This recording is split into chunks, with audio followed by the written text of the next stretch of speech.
Iniwan ka ba ng mahal mo? Nang babae ba siya? Ni hindi ka ba niya maalala man lang? At gusto mong maalala ka niya?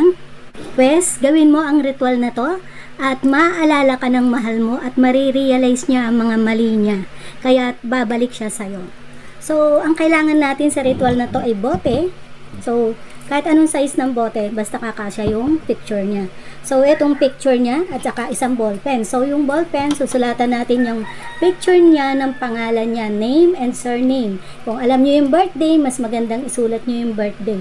Tapos, isusulat niyo ang orasyon na ito sa kanyang noo or sa kanyang muka. Ha, iniim, me vinotes. Tapos, sa ilalim, isulat yung kahilingan niyo. Maalala mo ako at marirealize mo ang mga mali mo.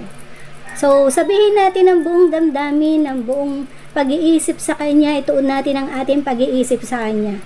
Tapos, pwede nyo ring ilagay sa palad nyo, saka sabihin ang pangalan niya 3 beses. Halimbawa, Nestor Sevilla, Nestor Sevilla, Nestor Sevilla, ha iniim me vinotes, ha ivim iniim me vinotes, ha iniim me vinotes. Sabihin din ng 3 beses yung ating kahilingan. Maalala mo ko at marirealize mo ang mga mali mo at babalik ka sa akin. Maalala mo ko at marirealize mo ang mga mali mo at babalik ka sa akin. Maalala mo ko at marirealize mo ang mga mali mo at babalik ka sa akin. Pagkatapos ay tupiin ang kanyang picture ng 3 beses paharap sa inyo.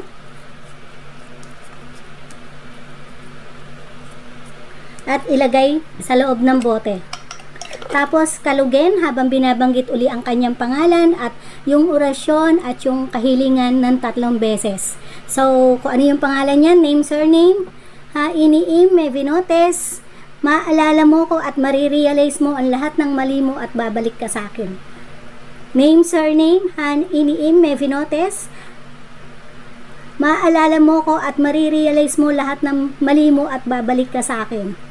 Name, surname, ha iniim me vinotes, maalala mo ako at marirealize mo ang lahat ng mali mo at babalik ka sa akin.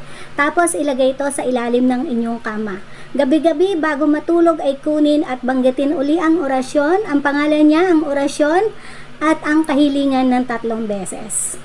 Tapos ilagay na uli sa ilalim ng kama. Hanggang dyan at maraming salamat. Sana'y makatulong sa inyo sa mga nangangailangan ng pagpapabalik sa kanilang mga mahal sa buhay ang orasyon na ito.